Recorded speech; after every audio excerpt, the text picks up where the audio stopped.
Jan Price talks to the movers and shakers in the film business. The Jan Price Show, all about movies. You are listening to The Jan Price Show, and today my guests are award-winning director Rebecca Snow and executive producer Carinne Chambers-Saini, and we're going to be talking about their award-winning documentary, Pandora's Box, Lifting the Lid on Menstruation. Welcome to the show, Carinne and Rebecca. Hi. Thank you, Jan. It's great to have you here. It's been a long road coming, as they say. When I saw this film last year at the Santa Barbara Film Festival, and you had an after party, I couldn't wait to talk to both of you. And at that point, I said, I really want to have you on the show because this was such an eye-opening documentary. And I was not aware of the issues that are addressed in this documentary. So it really struck me to my heart to realize that this is a problem worldwide. Rebecca, just so our audience knows what this documentary is about, could you tell us a little bit? Yeah, indeed. So the documentary is about the sort of global issue of period poverty and the stigmatization of menstruation around the world. And it talks about something called menstrual equity, which is basically, looking at the sort of lack of access to supplies and education for people, women and girls and people who menstruate, and how we can kind of break down those barriers and make sure that, people aren't suffering, not being able to go to work, not being able to get supplies whether they're in, schools or prison, just because of the simple fact that they menstruate. It just was amazing to me that this was even an issue worldwide and in North America. And, you think, okay, maybe in third world countries, it may be an issue, but when you bring it home and it's an issue, it was just eye-opening. Carinne, how did you get involved with this as an executive producer? Because filmmaking's not your genre, right? You have No, I'm actually a founder and CEO of a company called Diva International, and we're in the menstruation space. We make a reusable, sustainable product called the Diva Cup. And I was actually speaking at a conference in New York City. It was the first ever period con. This was in end of 2017. And we decided to bring a film crew together to document it. And we started, we've been very involved in the menstrual equity movement.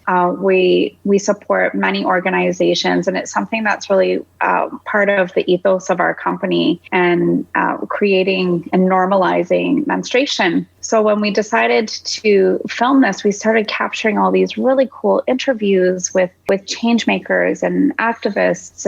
And all of a sudden, the idea came, this had to be a film. This needed to be something bigger than it was. And interestingly enough, it grew. It was originally not as a full-length documentary. I think the budget grew like 3 times, and it just felt like this issue, the more we dug in, the more attention and care this film was given to really create something special and something that can create awareness and just create education around such an important issue. It really is an important issue. Did you say period con? Yes.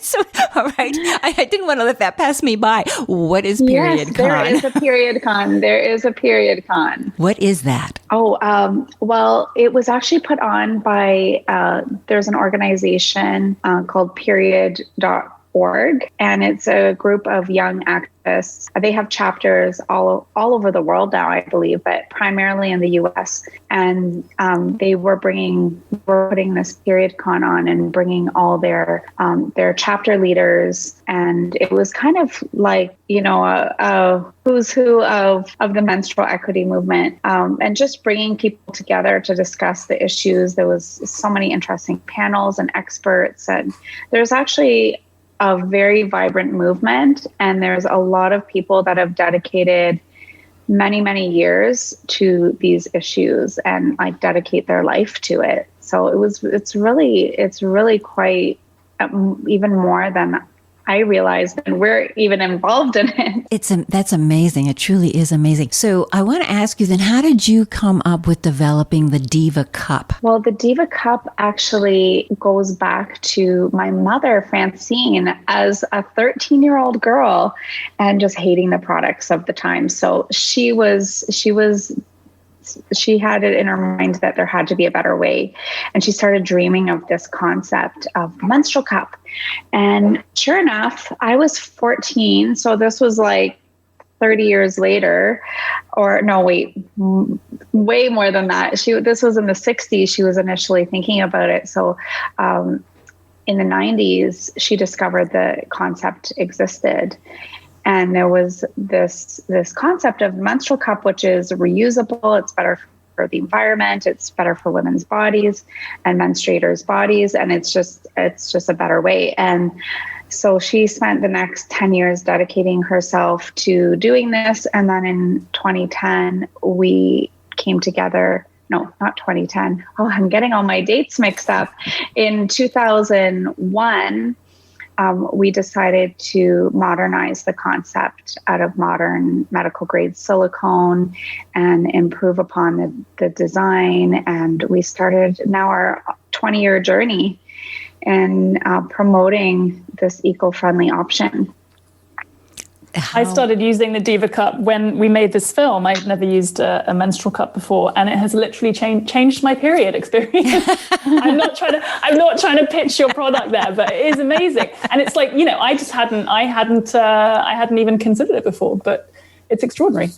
Well, it is that just the thought of it is extraordinary, and that it's so it's much better for the environment, and that's also great, and that's always a good thing, too. So, well, Rebecca, how did you get involved in this project? I was approached by the producers who Carinne was working with, Anya Corby and Kate Martinian from a place called Media One Creative here in Toronto. We're a Canadian bunch of filmmakers. And they approached me about the topic. I'm a freelance filmmaker, and I was immediately enthralled. It's really kind of embarrassing to admit. I mean, I hadn't really thought hard about how challenging it would be not to be able to manage your menstruation every month. How completely debilitating that is for a woman. Basically, there are people all around the world, including in our cities, here in Toronto or where you are in California, who cannot go to school or find it challenging to go to work because of the lack of access to supplies, whether they're expensive or whatever it might be. And so in the film, we meet some of the people who are most impacted by that, whether it's, this incredible girl in sub-Saharan Africa, Helen, who we spent a bit of time with in the film, who hadn't been to school for months because her mother says in the film, I could buy menstrual products for her sister, but not for Helen. So Helen was then not able to go to school. And, another woman in our film in London who said, she has experienced really, really debilitating period poverty, in her life. So it's a massive issue. And so, when I was first approached about the film, it was just a no-brainer. And, it's turned me into a bit of a kind of raging feminist, to be honest. Because I get so angry about why these barriers are in place. And it is, when you look at it, it's, a kind of, it's another layer of oppression and repression and inequity that women face in our society, and it's maddening. Well, again, as I said, up front, I was not aware that this was even an issue until I saw your documentary, and it was so eye-opening to realize that this is worldwide and in very rich countries. So there's so many wonderful stories in this film. Carinne, for you, what was one of the most heartbreaking? Because there's so many to talk about, and we will talk about a number of them. But for you, what story really touched your heart when you were doing this film? Yeah, and there are so many, but I think the one that really hit me the most was Christine in Africa, and basically she was forced into prostitution because she couldn't afford menstrual products. and the way in which it happened, I don't want to give away too much because the story is so interesting, but it's not what you think. It's not, it's more subtle than that. And it was kind of an exchange. Well, you need something. So it wasn't like she was seeking that. It was just kind of an opportunistic. And this, as sad as it was, it's a very inspiring story. And we absolutely loved just seeing her journey and what she did with that and what she's doing today. And that was kind of unexpected. When we first, especially when we were traveling around India and Africa, didn't know exactly what we were going to find.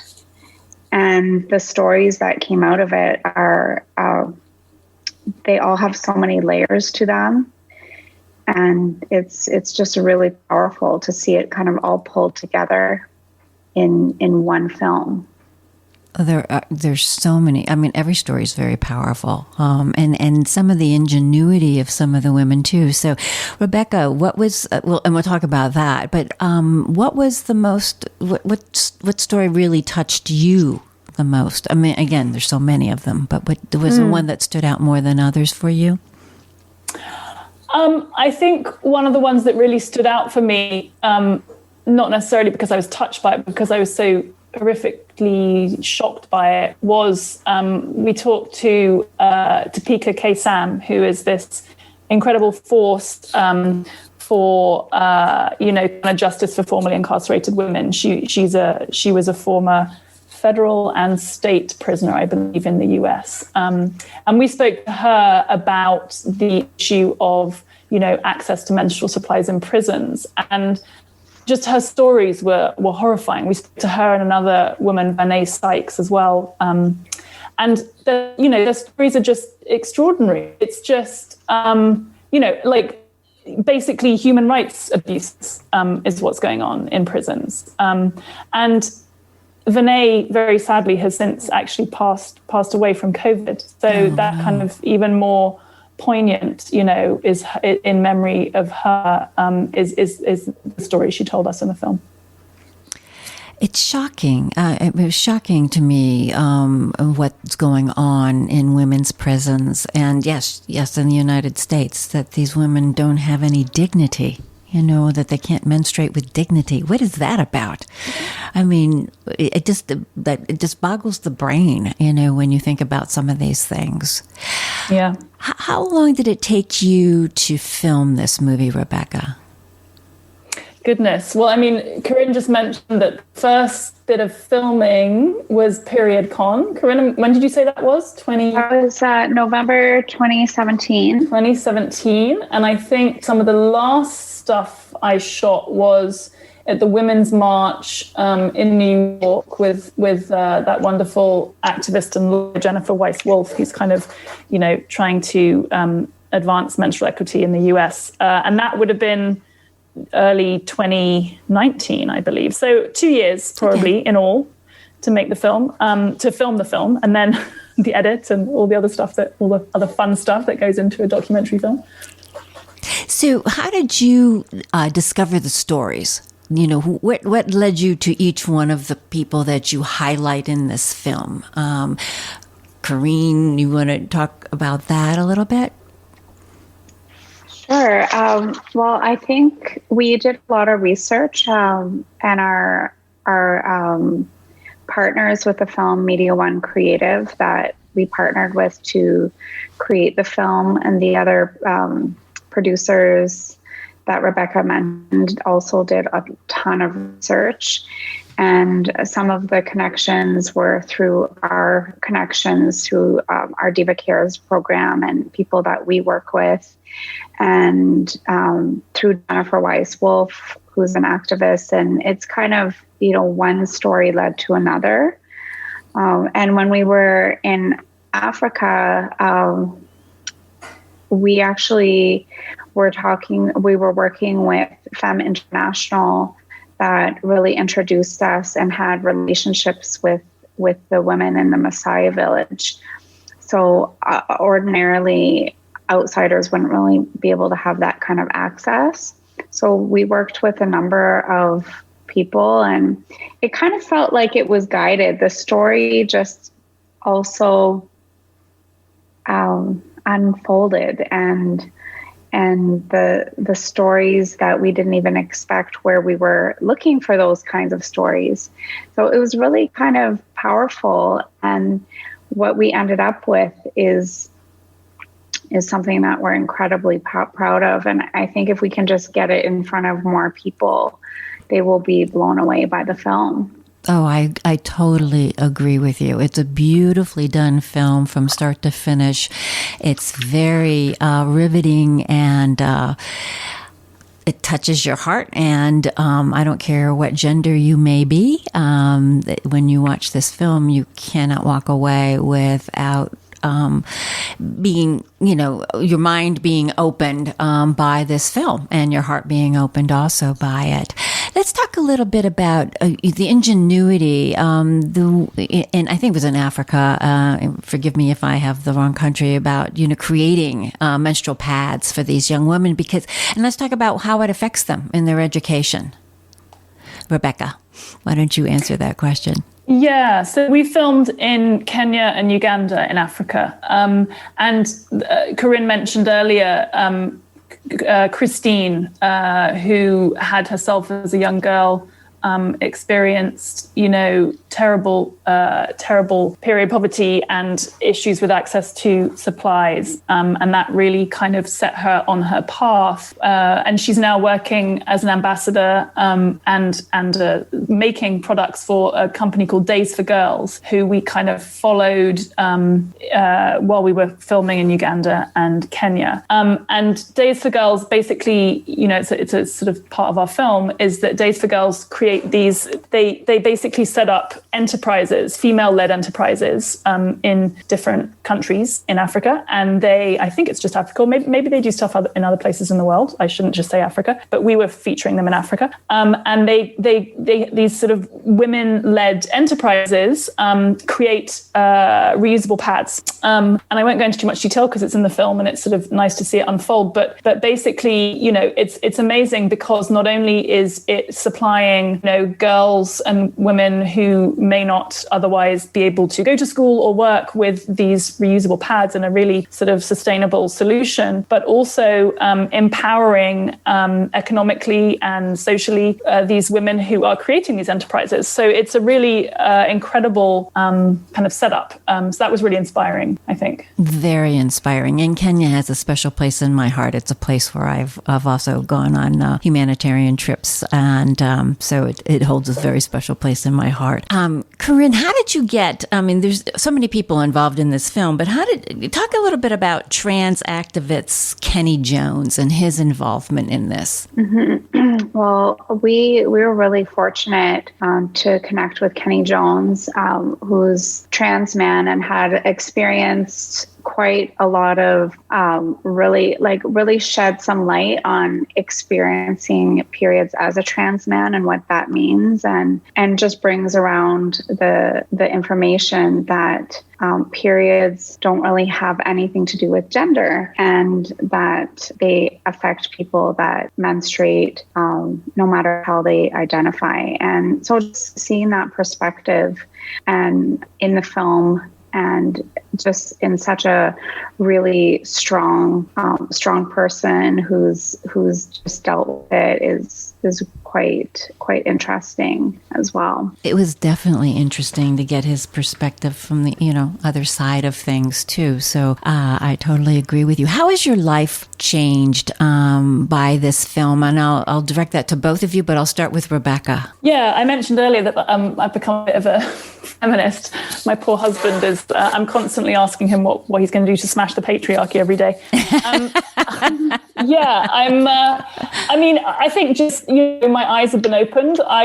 This is sort of one of my first films moving into just kind of in terms of my interest sort of into social issues. And it kind of solidified my desire to want to make more films about really important social issues like this that aren't talked about. One of the big things with the whole movement and, the issue with menstruation is that it's so stigmatized and so taboo that no one talks about it. So, of course, making a film is part of the movement in the sense that you're trying to get people to bloody well talk about menstruation. That was an important sort of thing. So, yeah, I mean, I think, it just made me realize that I'm definitely sort of more committed to making, kind of more feminist centric social issue films. And that was a kind of a joy to discover. Wonderful. Carinne, how about for you? How has this changed your life? Well, it definitely has deepened our passion and what we do within our organization. We have expanded our program significantly, and we're truly committed to accessibility, access, and education and activism. And it's just become it's become even more of a driving force within our organization and for our people. And so it does, I tell people that this is actually what gets me up every single day. Having products is wonderful. I love our company. I love our products, but actually this work is what really truly motivates me. And doing the film just created such a deep connection to that, a deeper connection to the work that we were involved in. And it just has forced us and has called us to ask ourselves what more can we do, and we're always asking ourselves that and looking for other ways that we can contribute to the movement and try to move the needle on some of these issues. How wonderful every day to wake up and be able to work on a project that's you're passionate about every day and helping people at the same time. So that I really admire that. How has the response to the film been so far, Rebecca? Because you did play at some film festivals prior to the pandemic hitting last year.